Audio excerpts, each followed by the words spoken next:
Okay, good morning, everyone. I'm Mary Preenon. I'm the Director of Communications for the Hudson Gateway Association of Realtors, and welcome once again to one of our breakfasts with benefits. This is a very popular one. You're a very popular person, Rich. We're going to hear today about property tax due diligence from one of our longtime friends and our supporters, Rich O'Donnell of O'Donnell and Cullen Tax Consultants. You probably recall Rich and his team have been the premier sponsors of our Members Day for, I don't know, maybe 6 or 7 years. And Rich is a retired tax assessor, and he has been in the business for many years, and we are going to benefit from his expertise this morning. So we are asking, if you have questions, to please put them in the chat and we will get to them after Rich's presentation. But Rich, thank you so much, and we are all excited to hear what you have to say today. So good morning. Good morning. Thanks very much, Mary. I really appreciate the invitation to present today. And as you said, I am a former assessor, retired in 2010, and now our business is to help people reduce taxes. But what we do every day, all day, is answer questions. Anything assessment and tax related, that's what we do, including any questions about today, which we'll hold towards the end. But you're always free to call our office 7 days a week with any question you may have. So the first thing I'd like to talk about, and today we're going to use Westchester towns as an example, and there are variances in other municipalities such as villages and cities, other counties, but Westchester towns is what we're going to focus on today. And of course, always feel free to ask questions if you have issues with other jurisdictions. So in Westchester, all towns publish their new assessment roll on June 1. Just prior to that, a public notice goes in the official newspaper stating that if anybody has any issues with the upcoming roll on June 1, they have to challenge that assessment between June 1 and the third Tuesday of June, which is known as Grievance Day. The reason behind the notification is so that all taxpayers are officially notified of this annual grievance window. And accordingly, if they have any issues, either with the valuation of their property or any other particular issue with their assessment roll, they have that opportunity to challenge. Another reason that the municipality has it is that it covers them in the sense that if in fact somebody misses the deadline, that year is locked in stone. If you do not meet the deadline, you have no right to pursue it retroactively because that notice has been published and officially you've been notified. So the assessment roll is published. There's a lot of different transactions that will hit that roll, exemptions that are coming on and coming off, assessment changes from the prior year, perhaps reductions that they're implementing, and of course, increases for physical improvements and other types of changes. Some municipalities are at full value and they have the right to make an adjustment on a townwide basis based on what's happening in the market. Those municipalities there are about 10 of them in Westchester County, and those are the towns or cities that have had the, call it political courage, to go ahead and conduct a revaluation, make it fair. That's what it's all about, fairness based on value. So the grievance application is generic. It is statewide with the exception of New York City and Nassau County. And those applications must be filed with the assessor's office, as I said, by grievance day, the third Tuesday of June. The information you submit is up to you. There are no particular rules as to evidence, but my recommendation is to always prove the market value of your subject property. You have the right to claim that other assessments would indicate that you are overassessed, but generally speaking, that's a very difficult argument to make. And most of the time, what you're doing is indicating that other properties may be underassessed. Yours is not necessarily overassessed. So when completing the application, and if you choose to submit evidence, and you should submit evidence, I should say, always make it opinion of market value as of the valuation date. Most municipalities have a valuation of the prior July 1. For example, if you're going to challenge the assessment in the town of Eastchester this coming June, and if you had an opportunity to try to calculate the value, if you will, do it as of July 1 of the prior year, July 1 of 2022 in this case. Now, if you happen to have evidence that's more recent, you have a refi appraisal, you have a recent transaction, you have any other evidence that you think is important, submit it.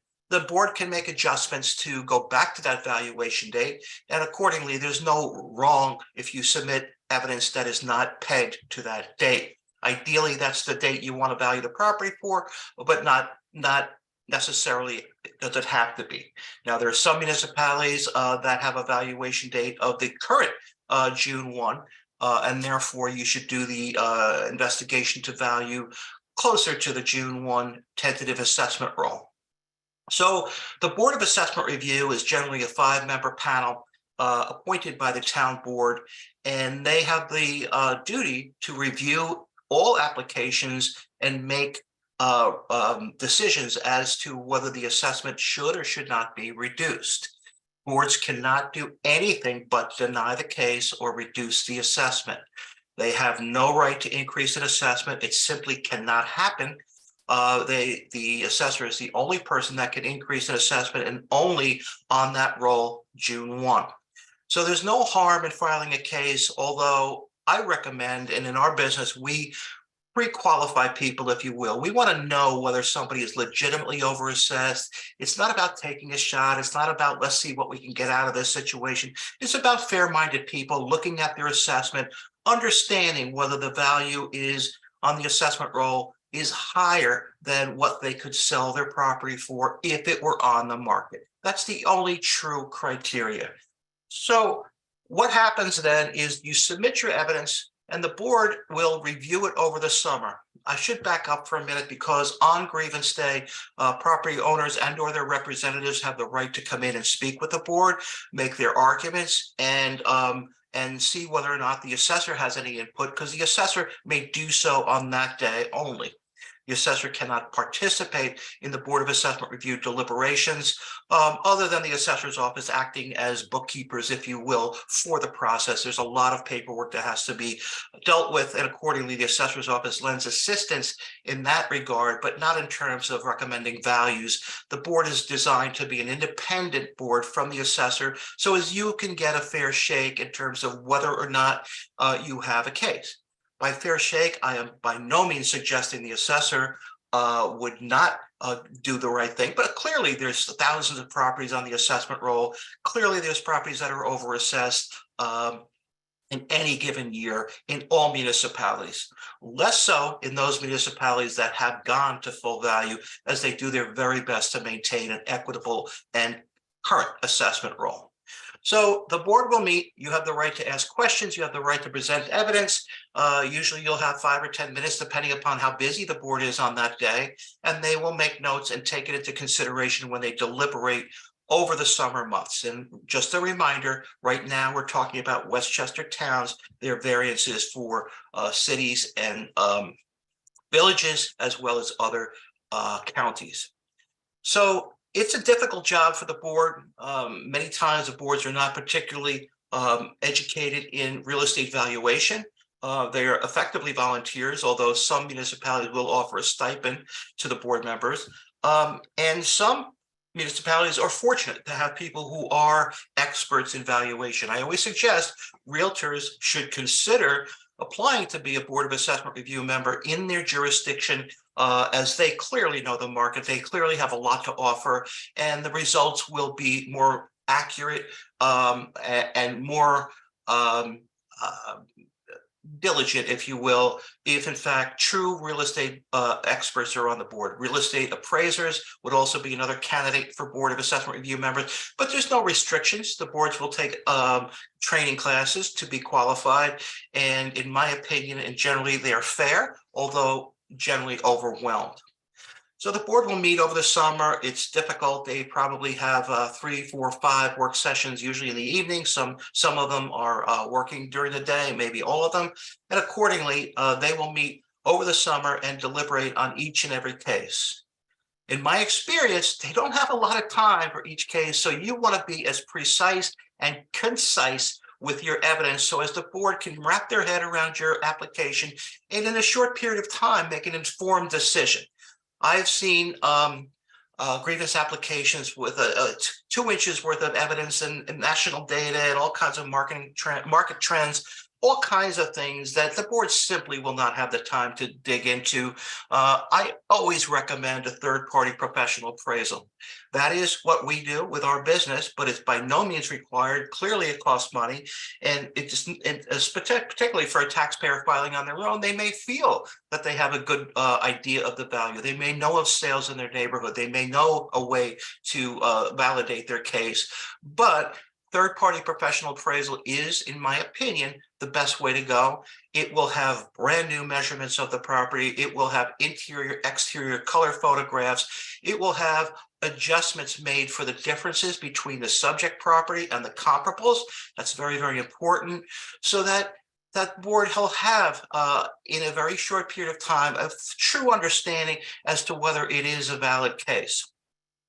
So regardless of whether that is the back of the napkin type of evidence, a CMA, an appraisal, or simply stapled comps onto a grievance application, it's all legitimate, it's all allowable, and therefore people should not be reluctant to submit whatever the evidence they feel is valid. And as I said, an appraisal is not a requirement.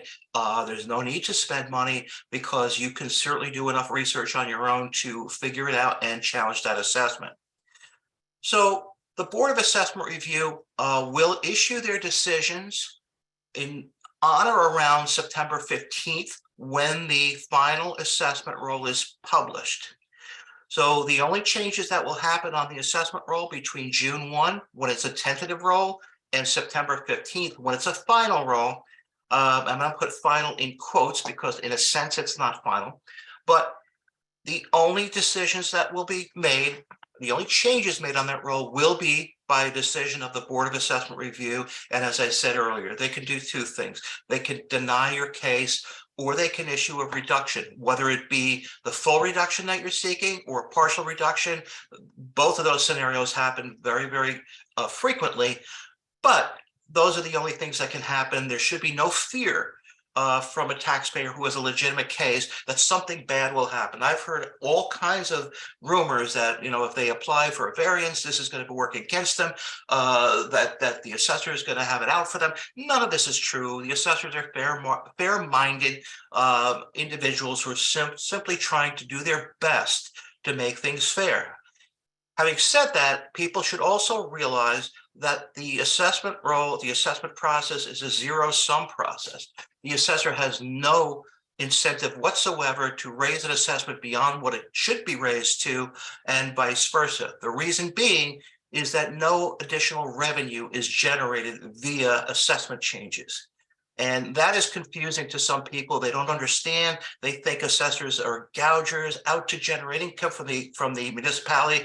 Assessors have been called every name in the book. I see Nanette and Denise on today, and those are both assessors or a former assessor. Nanette is a consultant as well. And they know that a lot of people have a misconception as to how it works. So in theory, if an assessment is reduced, then all else being equal, everybody else in town will pay a tiny bit more. And vice versa. If an assessment is increased, all else being equal, everybody else will pay a tiny bit less. Accordingly, the only incentive an assessor has is to simply make it fair based on market value. That's all there is to it. Assessors, for the most part, including Denise and Nanette, are fair-minded individuals who simply want the best outcome in terms of fairness. They will not fight you if you have a legitimate, proven case, and they will not argue that. But there are a few, like in any profession, that are going to debate you or fight regardless of the circumstances for whatever reason. So you received a decision from the Board of Assessment Review. It will be in writing.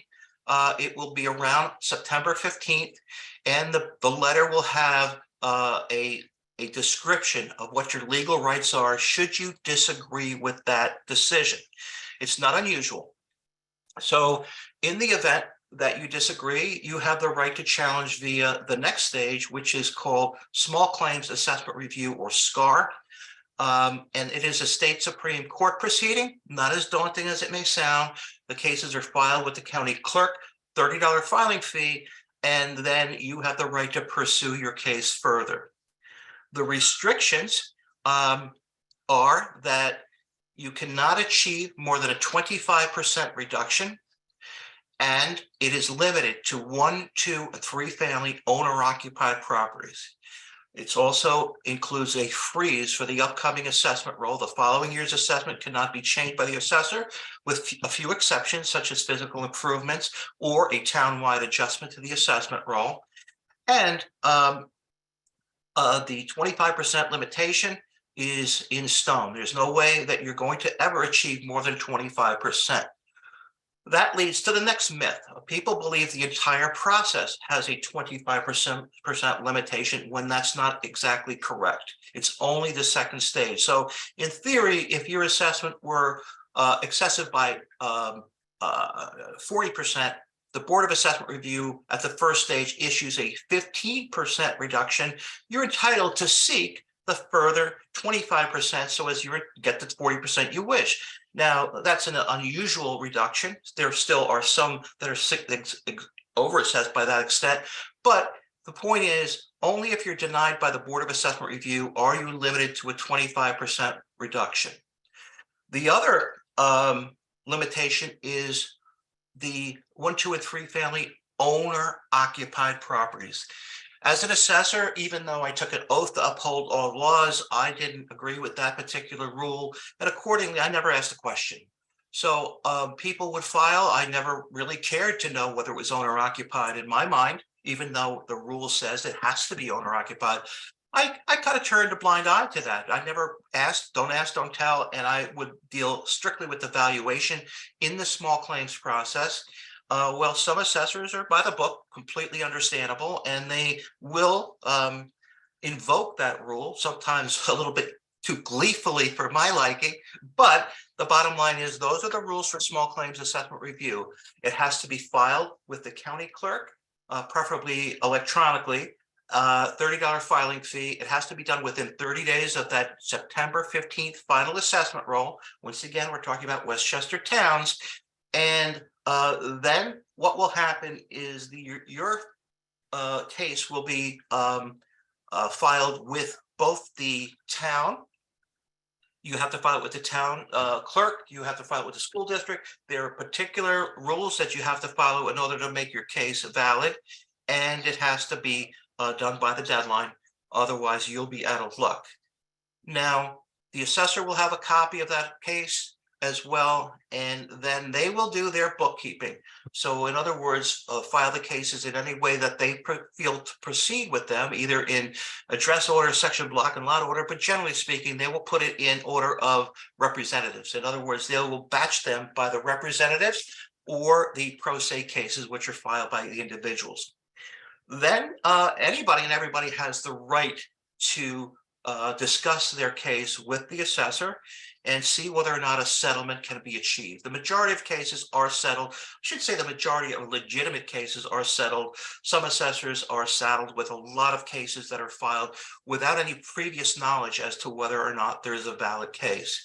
However, assuming that there is a valid case and the assessor agrees, you have the right to negotiate and try to settle the case, whether it be a compromise or the assessor is convinced by your argument, or the assessor will convince you that you really don't have a case or you don't have any further case if you got somewhat of a reduction, and then you can withdraw the case. That is also another common outcome when something happens. Even with our cases, there are comparable sales that will occur after our appraisals are completed that tell a different story.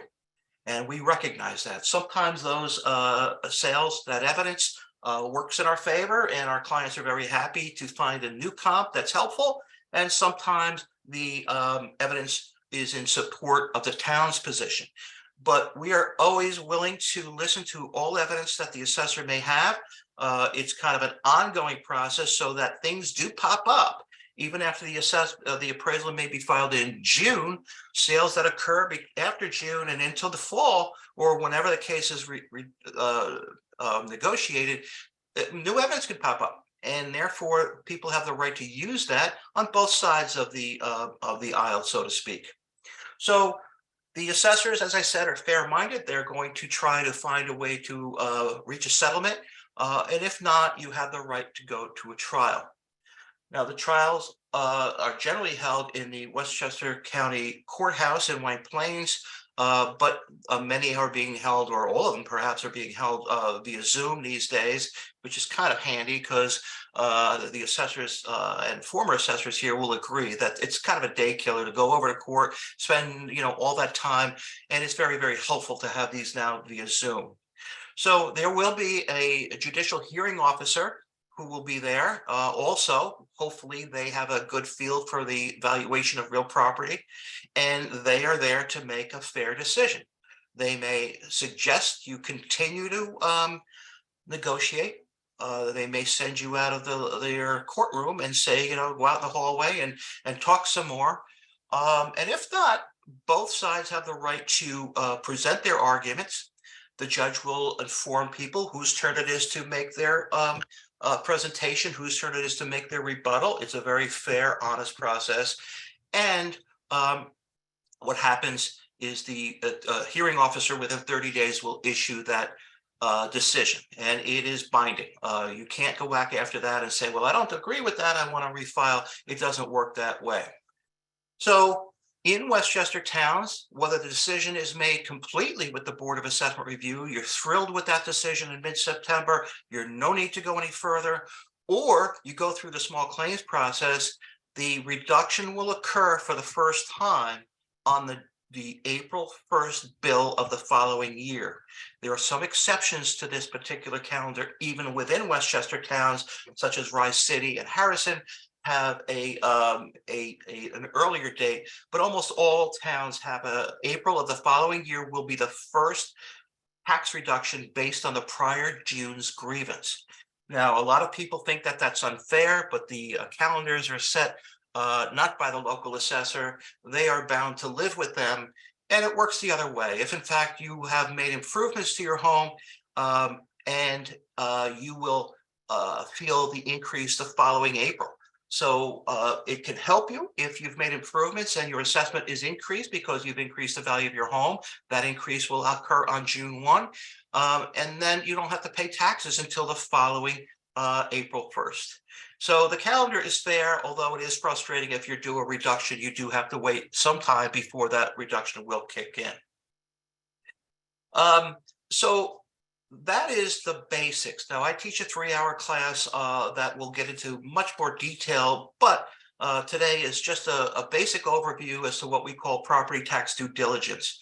One of the things that we suggest that people do, whether it be realtors or homeowners, is to verify your assessment. There's a lot of databases out there, but you should know that every municipality in New York State by law has the assessment roll online. You can easily check the assessment roll with either the town's homepage or the assessor's page. You will always find it, and you can search to find your own assessment or the assessment of any property you wish. If you're showing homes, if you're listing home, probably a good idea to check the assessment. We do not assume that what's posted in the listing is gospel. Sometimes there's a village versus a town assessment. There's confusion there. Sometimes there's a lag in information on some of the databases that MLS is associated with. And accordingly, the only way to know for sure the actual assessment of the property is to go to the assessment roll on the municipal website, check the assessment. We do this every day, all day for people who call us. But the best way to do it is to look it up from the local assessment roll. And then you have a situation where some municipalities are at full market value.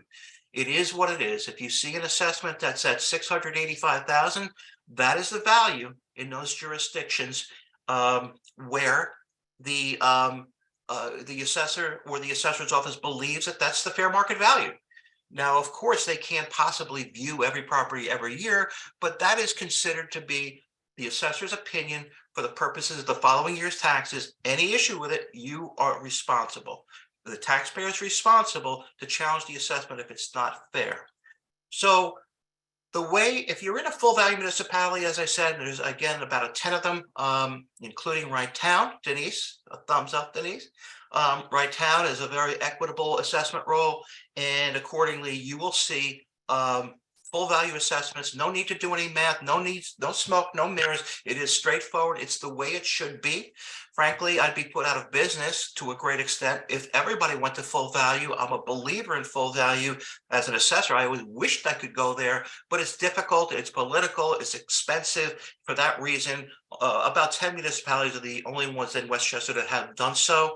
And you can find them by going to the New York State Department of Taxation and Finance website and look for residential assessment ratios. This is probably the most important thing we'll talk about today, residential assessment ratios, which are the factors used to translate assessments to full value, with the exception of full value municipalities. So if you go, and we have them on our website, retiredassessor.com as well. And what you would do, and I'm going to use the town of Eastchester for an example, if you happen to see an assessment, the town of Eastchester, and it's $7,850, say, what in the world is that? I know the taxes are a lot more than that. I know that it's not the value of the property. That makes no sense whatsoever. What in the world is that $8,050 assessment? Well, the town of Eastchester last did a revaluation in 1941. So that assessment effectively is what the value would have been in 1941. But residential assessment ratios are used so that each and every year it translates to a value that makes sense. It translates to a value that the state believes by issuing that ratio is the valid equalized value.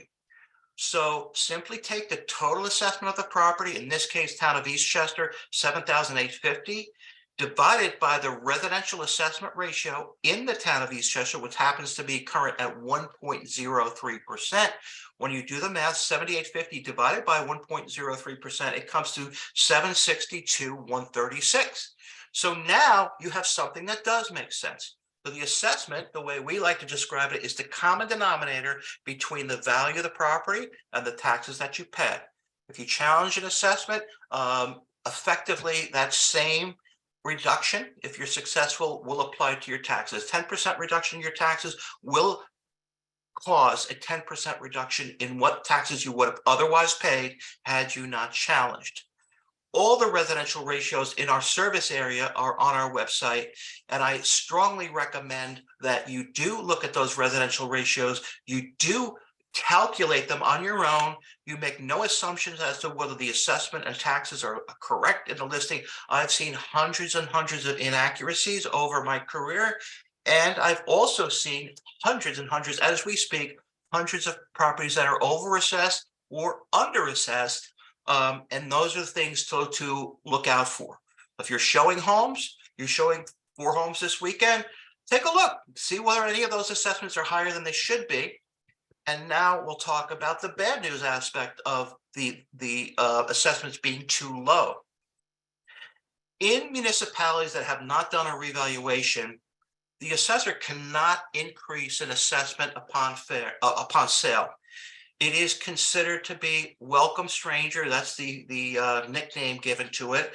It's discriminatory because in the event that a municipality were to raise the assessments of only those properties which have sold, leaving the other underassessed properties unchanged, that's effectively unfair to one class of property owners, that being new homeowners.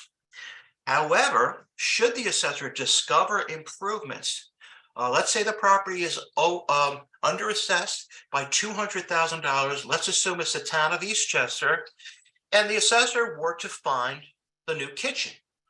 Many of you are going to brag about that new kitchen in your listing. Assessors have MLS, just like brokers do.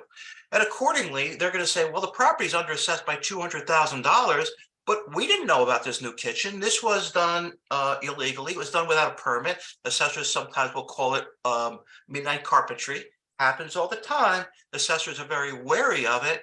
And accordingly, the assessor has the right or obligation, frankly, to review that assessment and say, hey, I'm not allowed to bridge that $200,000 gap. I can't raise it by $200,000, but I can raise it to the extent that the physical improvement, which was not accounted for, is now known, and I'm going to raise it. Let's pick a number, $40,000. I'm just going to make that number up and say, well, I'm not allowed to raise it by $200,000 because it's underassessed by $200,000, but being in a partial assessment community, I am allowed to increase the assessment to the extent that these improvements contribute to value.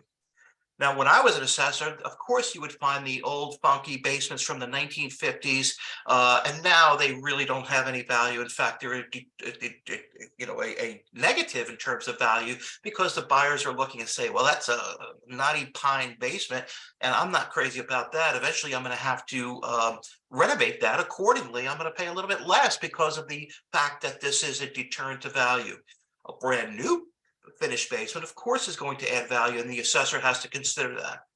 Now, there are times when a property is already overassessed, a minor improvement is found, and it might not trigger an assessment, but it's a good idea to take a look at those sorts of things to make sure things are accounted for.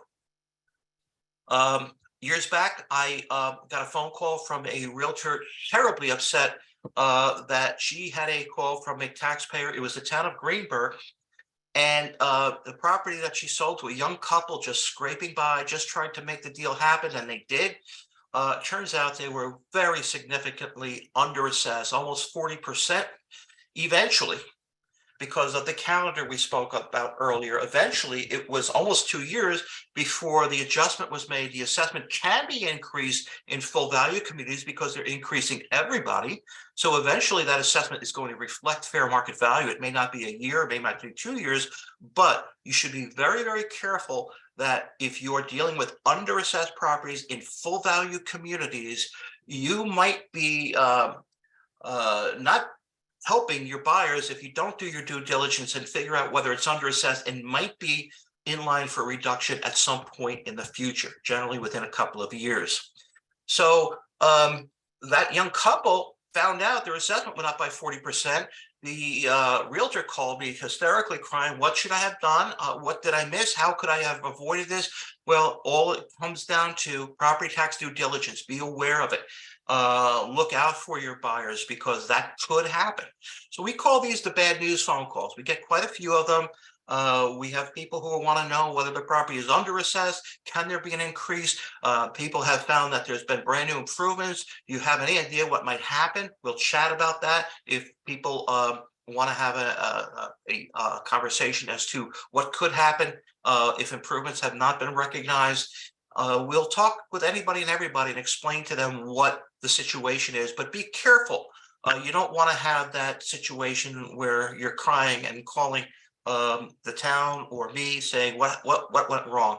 The bottom line was that this agent didn't understand how the assessment process worked, didn't understand that Greenberg was undergoing a revaluation, and there was no malice at all. There was no deception. She simply did not realize it's a pretty good idea to understand how all of this works so as to best advise your buyers and your sellers. Speaking of advising your sellers, there's a trick of the trade, if you will, that every municipality has a taxable status date. In Westchester towns, it's generally May 1 or June 1. Let's pick May 1 for this example. If you make physical improvements after May 1, they can't be implemented on the June 1 assessment roll. The assessor will have to wait till the following June 1. So if people have flexibility, if you have a buyer who obviously you're going to get a lot of remarks when people are walking through homes, hey, I'm going to do the kitchen, I'm going to renovate the bathroom, I'm going to add a deck, any and all of these things. If you were to say to them, particularly in the spring, well, if you have the ability to hold off on making the physical improvements, do so, because you, by virtue of the assessment calendar, have the right, you will be able to use that improvement, the new kitchen, basement, whatever you may do, for an extra year without having to pay taxes on it. So in theory, if you had a buyer today, they said, I'm going to gut the kitchen. You say, well, wait a minute. This municipality has a May 1 taxable status date. It's the day where the physical snapshot of the physical condition of the home is factored. And say, do the work after May 1. The assessor will not be able to put it on the June 1, 2022 assessment roll. It won't go on until the June 1, 2023 assessment roll, which will not affect the taxes until April of 2024, with a few small exceptions in that calendar.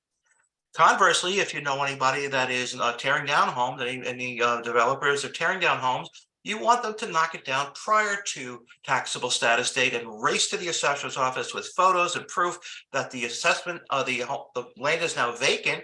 And then during the construction of that new home, the assessment will be pegged simply to the land value, which will allow for a significant reduction in taxes during the construction and marketing of that new home.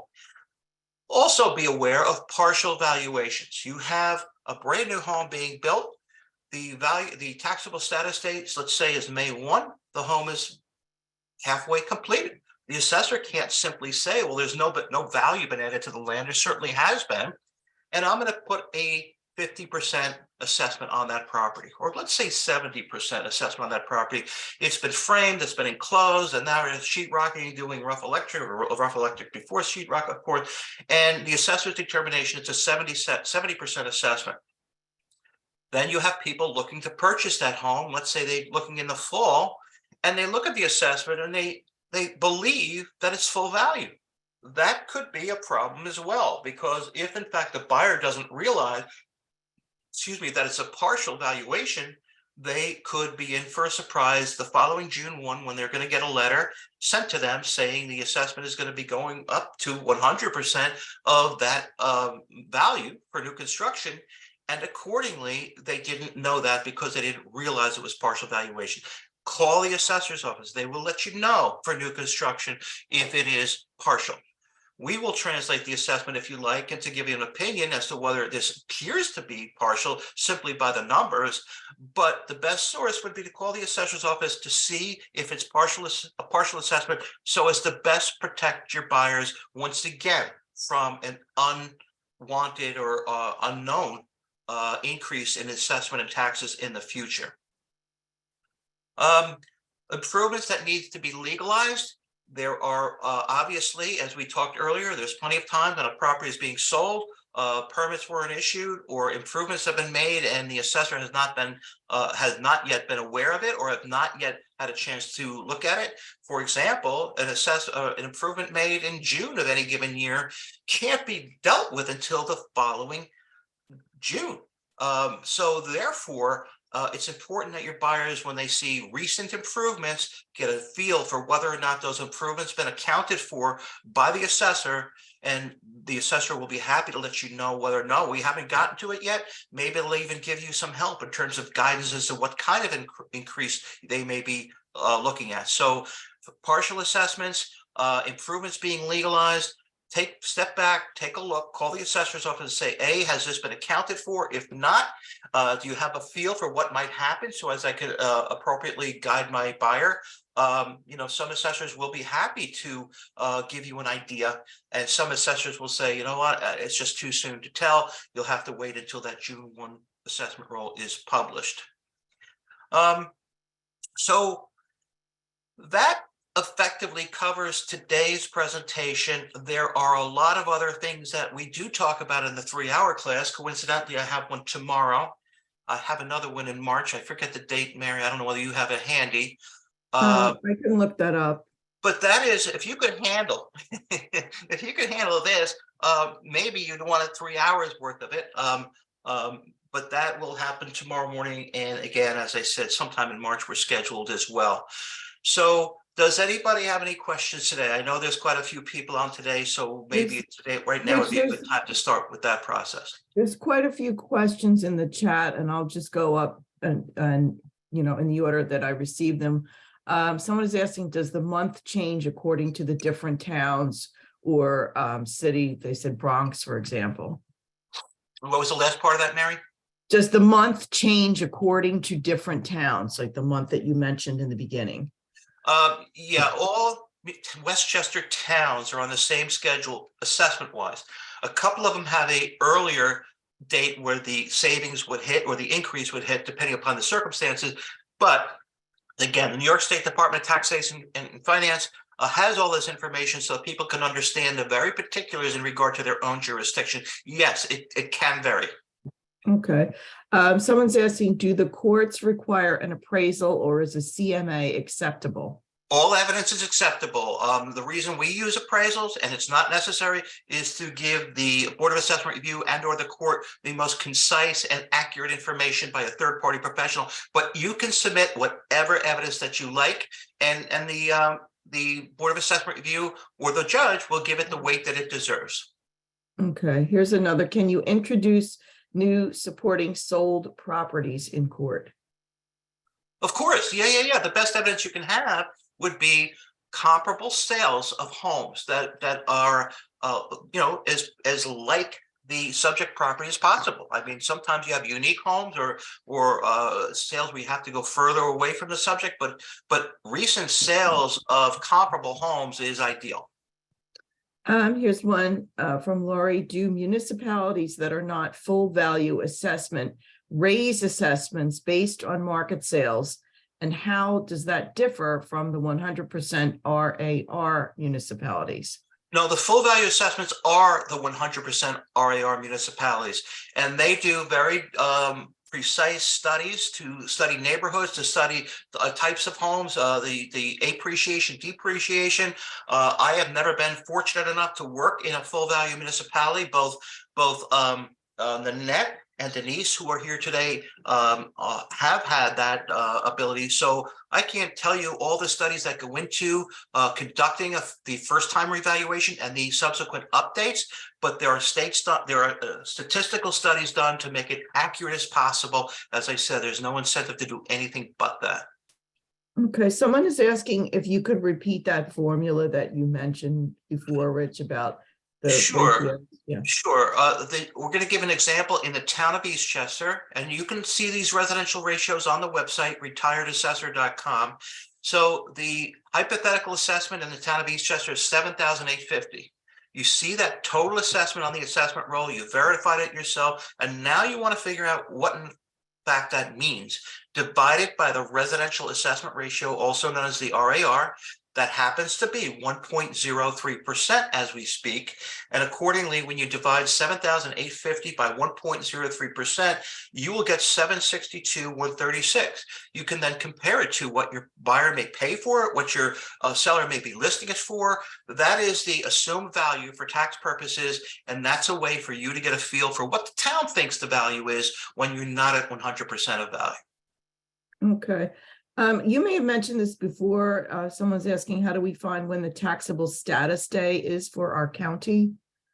I guess you're talking. Well, you wouldn't look at it by county. You would look at it by individual municipality. And again, New York State Department of Taxation and Finance. You can call our office. We're happy to give you that information at any time, or email us. So there's lots of sources for that information. New York State Department of Taxation and Finance always will have that information. And again, you're always free to call us 7 days a week for any and all information that you may want. Okay, someone's asking, do you know how the Department of Finance comes up with the taxable value for the market value? Well, this New York State calculates the residential assessment ratio and equalization rates. If you're dealing with 1, 2, and 3 family homes, forget the term equalization rate. Always use residential assessment ratios. And I'm going to give a very simplified explanation. Denise and Nanette know there's more to it than that, but effectively, every arm's length sale in town, every usable sale, the divorce situations or short sale, those sales may not be used by the assessor in the state to calculate the ratio, but effectively the assessment is compared to the purchase price of the sales of every property in town. Those sales are put in ascending order. And then the middle ratio is considered to be the median. That is the middle of the bell curve. That is the residential assessment ratio. Way back when, that was the only formula. It's a little trickier now, but effectively that's how the state does it. The state and the assessor will corroborate, that's a new word, we'll get together and figure out what sales should or should not be used. And those are used to calculate the residential assessment ratio in each jurisdiction. Okay, and then someone's asking about STAR, which is the school tax relief. Maybe you can explain, does that have anything at all to do with assessments, or that's separate? Well, sure, it is separated. It is part of the 3-hour class, but effectively, you can also go on that same website, Department of Taxation and Finance, the Real Property Division, or our website, retiredassessor.com, and you will see the instructions and applications for all exemptions that apply to 1, 2, or 3 family homes. Obviously, STAR is available, and other exemptions available to condominiums, co-ops as well, maybe even some mixed use. So it varies by jurisdiction. STAR is available in all jurisdictions throughout New York State. The other exemptions, senior citizens, veterans, are local option exemptions. Most do have them, but you always have to be careful to check. And sometimes the assessor can give you more specific information in terms of the amount of savings that can be achieved, because the formula will vary in different jurisdictions. Okay, let's see. What do owners do if they want to grieve but don't live in the residence or have commercial properties? Well, every property owner is entitled to challenge their assessment, whether they live there or not. Clearly, commercial property owners who pay a lot of money in taxes don't live on the property. They have the right to challenge. If, in fact, you go through the grievance process and you're not happy, there's another avenue that you can take. It's unusual for residential, but not unheard of. It's known as Article 7, tax certiorari, and that can be filed with an attorney in the event that it makes sense to do so for either a residential. We have some high-end residential cases. We work in conjunction with an attorney where we do have to go to an Article 7 due to either owner occupancy issues or the property is overassessed by more than that limitation. So all property owners can challenge at the initial grievance process, but after that, the 2 avenues are small claims assessment review, again available for 1, 2, and 3 family owner occupied properties, or Article 7, known as tax certiorari, for all other properties. Okay, I think we've got one more question. Some of the municipalities do not have tax data available online. They have to be called. Is there a plan to standardize this so the data is available online? You know what? That is a really great question, because I know by law, assessment rolls must be published online. Why tax rolls aren't all published online, I don't know. Denise or Nanette, do you have a feel for whether or not something that would happen in regard to making it a law for tax rolls to be published online? Yeah, I have no idea why the tax roll isn't published online. Maybe because there's so many, maybe there are so many of them. You have the town, county tax, village tax, school tax. Maybe there's just too many. Okay. Okay. All right. Well, then, that's a valid point. But I agree that all tax rolls issued by the local jurisdiction, whether it be town, county, school, village, I apologize, by the town, by the village or the cities. Those are the municipalities that issue the tax bill, and in my opinion, they should be. But the gospel in terms of the tax information is also the tax receiver's office. So you want to call them. We calculate and collect overall tax rates, and we tell you that they're very, very good ballpark figures. But the best source of the most current information, which we generally have, is the receiver of taxes in any jurisdiction. We have one more. What if the notice of property value document has incorrect data on the building? And giving an example, if the building classification is 1 family versus 2 family, does that impact the market value? And how do you proceed? Potentially. When I was the assessor of the town of Eastchester, I was also the assessor in the village of Tuckahoe, and it was very common that there'd be a difference between a single family classification and a 2-family classification on the same property, one in the village, one in the town. Happened all the time. It could be as simple as a keystroke error, where years ago somebody entered it as a 2-family, and in fact it was a 1-family, or it could be a legitimate incorrect assumption by the assessor's office. So anybody has the right to go in to see that that's corrected, and you might want to work with the building department as well to dive in and try to figure that out. But it won't necessarily cause an assessment reduction. There are plenty of times where you have a 2-family home that is worth more than a single family home, and vice versa. So there's no automatic thought that there's going to be a reduction if, aha, I found that my property has been designated as a 2-family when it's a 1-family. It doesn't work that way. It's all based on fair market value, and that correction may not trigger a reduction. Okay, questions keep coming in, Rich. You're very popular. Someone's asking, is it the higher the RAR, the lower the taxes? No, that's not correct. The RAR is simply a formula to take the assessment and to bring it to full value. That's the only function that the RAR has. But the lower the assessment, the lower the taxes will be, and vice versa. It's the assessment, which is, as I said earlier, the common denominator between the value of the property, or the assumed value for tax purposes, and the taxes which are paid. This is great, Rich. This is so much information. I actually had a question for you too. If someone just wants to find out, wow, my taxes seem too high, can they just call you? Would you be able to tell them right away, or what's the process if someone Well, wants it to- depends. We have a method on our website by which we can answer that question. We will collect information via something on our website called Property Profile. We ask people to complete it, and we send that to a third-party appraiser and get a preliminary opinion of value. We then will let the people know whether or not the property is overassessed in our opinion.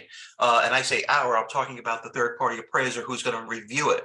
We will then call the taxpayer within a couple of days and say, the appraiser believes your value to be in a range of X to Y, and therefore it is a good candidate for reduction, not a good candidate for reduction, or too close to call. We will then advise them that this is subjective. Others could have a different opinion. So we're very careful to let them know that in an opinion business, we're not always right, but we try very hard to find out ahead of time whether there's a candidate for reduction. If it's related to a transaction, people can call us and we can know an active listing, a potential listing. That can be a very easy way to tell in a very short period of time whether the property is a candidate for reduction or increase. And I'm going to remember to tell people that if you are in the business of selling property in full value municipality, there's a potential increase in the foreseeable future if it is underassessed. Great, thank you, Rich. If anyone else, I'm just looking. In court, can the assessor use comps outside the time frame with adjustments to achieve a higher value? Oh, no, all evidence is allowable. I had a case where an assessor used a 10 or 12-year-old comp and just made the anecdotal statement that it can't be worth less today than it was 12 years ago. And that stuff does happen. I didn't like it, but the assessor did use that. Assessor has since retired. But the closer in time, and the closer in style, and the closer in neighborhood, school district, all these things make comps better than others. But anything is usable, and assessors can adjust to the extent that they can prove the time changes, the time adjustments where values have been going up or down in the interim period. So yeah, all evidence is valid, and certainly adjustments can be made for time. Great. Well, I think we are just about out of time. As I said, we will be sending a recording around with this, and we'll also send Rich your website with all of your information, your contact information. But this has been really great, so informative, and we did have a great crowd on here today. Thank you, everyone, for all your questions. If you do have any more, you can reach out to Rich. You can reach out to me through my email, and I will make sure he gets it. And then look for the recording, I would say, within the next this afternoon or tomorrow. I will also put the website, Rich, for your class in March. So if people want to sign up for that, they can do so. But okay, terrific. Great, thank you. Oh, we're getting, like, everybody says, great, thank you, Rich. People are clapping, very good. And I wish I was this popular in high school. Are you in New York? You're in Florida. I am in Florida as we speak. And now we're all jealous. Thank you very much, Rich.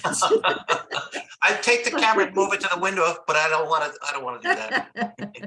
I saw there was a dusting of snow this morning.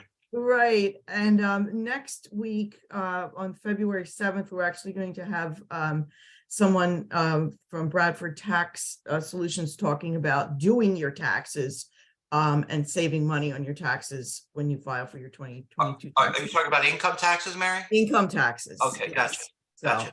thank you all very much. All right, and thanks, everybody. Great to see you. have a great day. Bye-bye. Bye-bye.